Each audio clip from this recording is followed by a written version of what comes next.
Ukraine युद्धाला 1 वर्ष आज पूर्ण झालेलं आहे आणि या युद्धाची महाभयंकर किंमत केवळ भारतच नाही, युक्रेनच नाही, रशियाच नाही, तर सगळं जग चुकवतं आहे.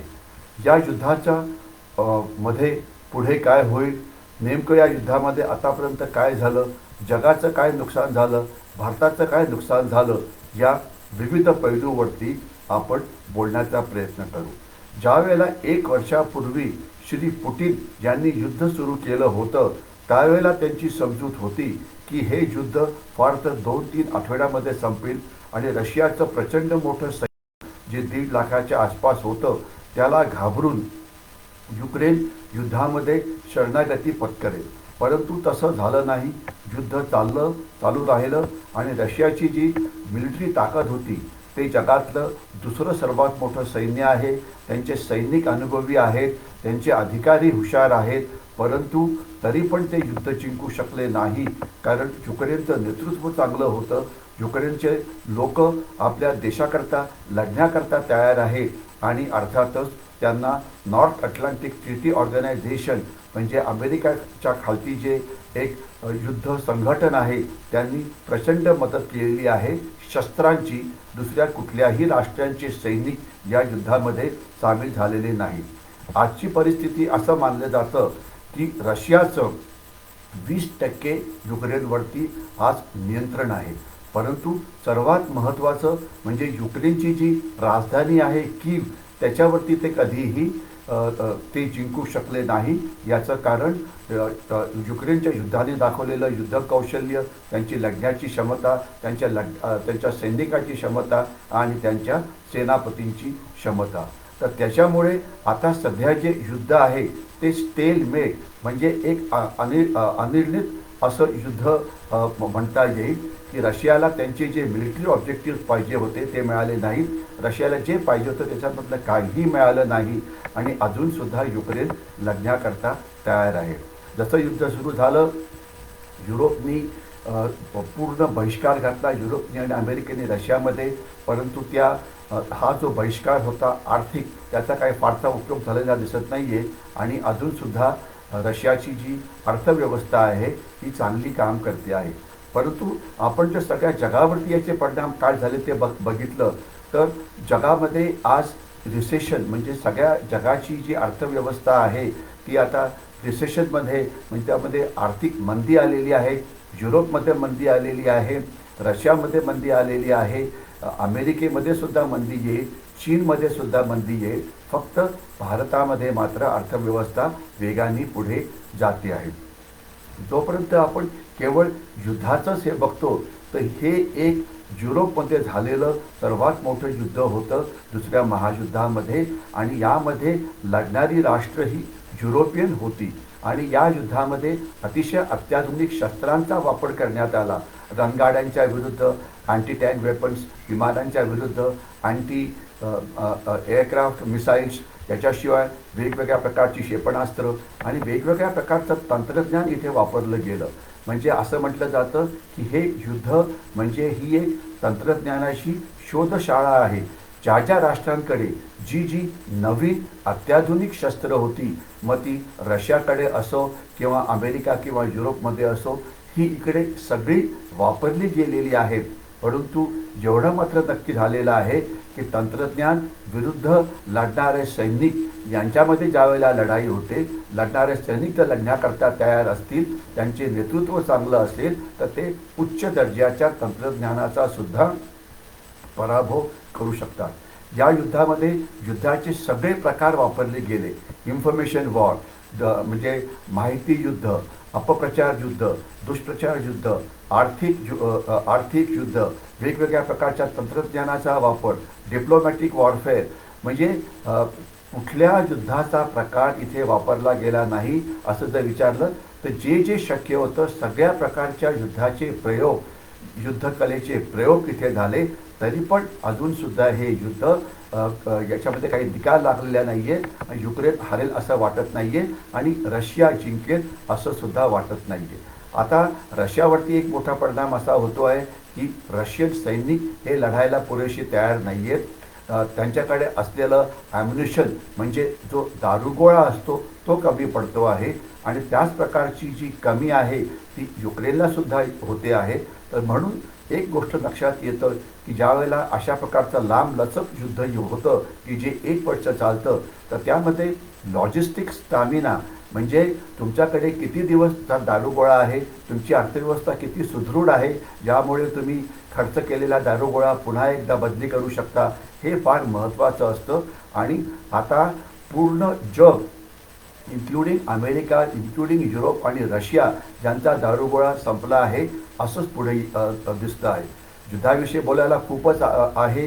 असं म्हणता येईल की रणगाडे विरुद्ध अँटी टँक वेपन्स ज्या युद्धामध्ये अँटी टँक वेपन्सचा विजय झालेला दिसतो आहे. रशियाचं एअरफोर्स फारसं वापरलं गेलं नाही, कारण माणसाकडनं फायर होणारी अँटी टँक जी अँटी एअरक्राफ्ट मिसाईल्स असतात त्यामुळे रशियन एअरफोर्स हे घाबरून गेलं. मिसाईल्स म्हणजे जी अत्याधुनिक क्षेपणास्त्र असतात त्यांनी त्यांनी युक्रेनचा खूप भाग बर्बाद केला, परंतु ते युक्रेनचं जे लढण्याचं जे स्पिरिट होतं ते मात्र ते तोडू शकले नाहीत. तर याच्यामुळे अत्याधुनिक शस्त्र जी वापरली गेली त्याचा या युद्धावरती डिस्ट्रक्शन खूप झालं, खर्च खूप झाला, परंतु युद्ध अजूनसुद्धा अनिर्णित आहे. आणि याच्याशिवाय तर युद्धाची आपण जर काही आकडेवारी द्यायची म्हटली तर एक असं म्हटलं जातं की जवळजवळ 1,00,000हून जास्त रशियन सैनिक यामध्ये मारले गेले असावेत. 1 ते 1.5 लाख युक्रेनी सैनिकसुद्धा यामध्ये मारले गेले असावेत. आणि युद्धकैदी जे आहेत त्यांची संख्यासुद्धा पुष्कळ आहे.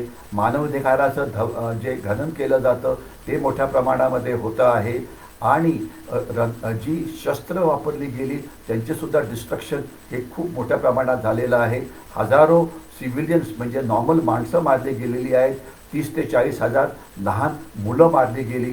अनेक महिलांवरती अत्याचार झाले. म्हणजे सगळ्या प्रकारच्या मानवाधिकाराचं या युद्धामध्ये हनन हे करण्यात आलं. आणि ते कोणी केलं? अर्थात जास्त रशियानी केलं आणि थोड्याफार प्रमाणामध्ये ते युक्रेननी सुद्धा केलं. आणि ज्या प्रकारे युक्रेनची अर्थव्यवस्था तुटलेली आहे तर ती पुन्हा ठीक होण्याकरता खूपच अजून वेळ लागेल. युद्ध केव्हा संपेल कोणीच काही सांगू शकत नाही, परंतु एवढं नक्की की आतापर्यंत जगाच्या अर्थव्यवस्थेचं प्रचंड नुकसान झालेलं आहे आणि यापुढे सुद्धा ते होत राहील. आपण जर पुढे बघितलं की या युद्धाचा भारतावरती काय परिणाम झाला आणि भारताने नेमकं काय केलं तर आपल्याला असं दिसतं की हे जे युद्ध होतं हे जगाकरता एक अतिशय मोठं संकट होतं, परंतु भारताने या संकटाचं रूपांतर एका संधीमध्ये केलं. म्हणजे जगाची अर्थव्यवस्था मंदीमध्ये जाते आहे, मात्र भारत हा एकुलता एक देश आहे ज्यांची अर्थव्यवस्था 6 ते 60% च्या रेटनी वाढते आहे. एवढंच नव्हे तर आपल्या तिथे 24,000हून जास्त विद्यार्थी शिकायला होते युक्रेनमध्ये. आपण त्यांना परत आणलं आणि त्यांना चांगल्या पद्धतीने वसवलं की जे एक अतिशय मोठं काम होतं. दोन्ही देशांना युद्ध थांबवून भारताच्या विद्यार्थ्यांना बाहेर काढण्यामध्ये मदत करावी लागली. याच्याशिवाय जी अन्नधान्याची जी सिक्युरिटी होती म्हणजे फूड सिक्युरिटी, गहू तांदूळ याच्यावरती किमती हे 2 देश हे तयार करत असल्यामुळे याच्या किमती खूप वाढल्या होत्या. पण भारताने अन्नधान्य आपल्याकडे असलेला स्टॉक वापरून आपल्या अन्नधान्याची किंमत ही चांगली ठेवली, कमी ठेवली, महागाई फारशी वाढू दिली नाही आणि उलटं आपण आपला गहू तांदूळ आणि इतर ॲग्रिकल्चरल प्रॉडक्ट्स ही सगळ्या जगाला एक्सपोर्ट करण्याचा प्रयत्न केला, त्यामध्ये आपल्याला चांगलं यश मिळालं. एवढंच नव्हे तर या युद्धामुळे जे एनर्जी सिक्युरिटी म्हणजे ज्याला म्हणायचं पेट्रोल आणि डिझेलच्या किमती खूप वाढणार होत्या, वाढल्या जगामध्ये. पाकिस्तानची आपण हालत बघा किंवा इतर एशियन देशाची हालत बघा की पेट्रोलचे रेट किती प्रचंड वाढलेले आहेत, परंतु भारताने आपले रेट वाढवू दिले नाही, कारण आपण संधी घेऊन रशियाकडनं क्रूड विकत आणायला सुरुवात केली. जे आपल्याला 20 ते 25% कमी रेटनी मिळालं त्याला आपण भारतामध्ये आपल्या पेट्रोलियम कारखान्यामध्ये रिफाईन केलं. त्यामुळे कमी किमतीत क्रूड मिळाल्यामुळे आपले जे रेट आहेत डिझेलचे किंवा पेट्रोलचे गेले वर्षभरात काही फारसे वाढलेले नाही आहेत, उलटे एक वेळा कमी पण करण्याचा प्रयत्न झाला होता. आणि आपण तेल शुद्ध करून भारताच्या कारखान्यामध्ये आता मोठ्या प्रमाणामध्ये पेट्रोल आणि डिझेल याची निर्यात करतो आहे, युरोपला करतो आहे, अमेरिकेला करतो आहे. आणि आपण म्हणजे दोन वेगवेगळ्या घोड्यांवरती पाय ठेवले होते. जगाचं म्हणणं होतं अमेरिकेचं त्यांच्या बाजूने आपण यावं आणि रशियाचं म्हणणं होतं की भारताने रशियाच्या बाजूला जावं. परंतु भारताने आपलं बॅलन्स चांगली ठेवलं आणि दोन्ही देशांची मैत्री ठेवली. तर आणि आपण अमेरिकेला सांगितलं की आम्ही रशियाच्या तेलाशिवाय आमची किमती वाढतील, आम्हाला ते पाहिजे. म्हणजे युद्धाचा एवढा मोठा परिणाम होऊन सुद्धा आपण आपल्या राष्ट्रीय हिताचं अतिशय चांगल्या पद्धतीने इथे रक्षण केलं.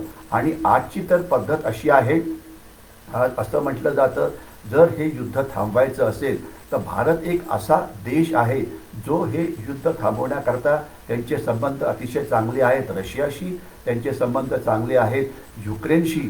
त्यामुळे युद्ध थांबवायचं असेल तर भारताशिवाय पर्याय नाही. आणि जर भारताच्या मदतीने जर हे युद्ध थांबलं तर खरोखरच हे भारताकरता एक अतिशय मोठं असं डिप्लोमॅटिक सक्सेस असेल. आत्ताच आपण G20चं मुख्य बनलेलो आहोत या वर्षभरामध्ये. तर आपली किंमत ही खूप वाढेल, ज्याच्यामुळे सगळे देश आपल्याशी आता मैत्री करू इच्छितात. आपण जे वेगवेगळ्या बातम्या बघितल्या असतील तर अनेक देश आज मेक इन इंडियाच्या खालती आपल्या देशामध्ये येऊन शस्त्र निर्मिती करायला तयार आहेत. तर थोडक्यात आपल्या दृष्टीने या युद्धाचे परिणाम आपण चांगल्या पद्धतीने सोसले आणि आपण आपल्यासमोर असलेल्या संकटाचं एका संधीमध्ये रूपांतर केलं आणि आपल्या अर्थव्यवस्थेला वेगानेच पुढे नेलं.